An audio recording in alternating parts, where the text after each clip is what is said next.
வறுத்த வேர்க்கடலைய வச்சு வித்தியாசமா ட்ரை பண்ணி பார்த்துருக்கீங்களா? அப்படி ட்ரை பண்ணி பார்த்தது இல்லாட்டி, இந்த ரோஸ்டட் பீனட் சாலட ட்ரை பண்ணுங்க.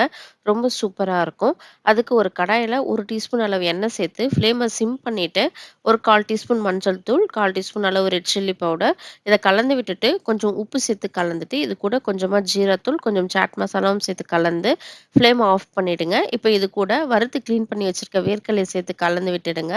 இப்ப இது கூட கொஞ்சமா பொடியா நறுக்குன வெங்காயம், பொடியா நறுக்குன தக்காளி, தக்காளிக்குள்ள உள்ள இருக்க பல்ப்ப எடுத்துட்டு, அது கூடவே கொஞ்சமா வெள்ளரிக்காவும், கொஞ்சமா கேரட்டையும் துருகி சேர்த்துக்கோங்க. இது கூட உப்பு சேர்த்துட்டு, கொஞ்சமா கொத்தமல்லியும் சேர்த்துட்டு, ஒரு 1/2 எலுமிச்சம்பழம் புழிஞ்சு விட்டு கலந்து விட்டீங்க அப்படின்னா, சூப்பரான ரோஸ்டட் பீனட் சாலட் ரெடி ஆயிடுச்சு. இந்த ரெசிபி செய்து பார்த்துட்டு உங்களுக்கு புடிச்சிருந்தா, மறக்காம என்னோட கமெண்ட் செக்ஷன்ல கமெண்ட் பண்ணுங்க. தேங்க் யூ ஃபார் வாட்சிங். என்னோட சேனல இன்னும் சப்ஸ்கிரைப் பண்ணலன்னா, மறக்காம சப்ஸ்கிரைப் பண்ணிக்கோங்க. பக்கத்துல இருக்க பெல் ஐகானையும் கிளிக் பண்ணிக்கோங்க. அப்பதான் நான் போடுற வீடியோஸ் உங்களுக்கு உடனே நோட்டிஃபிகேஷன்ல வரும்.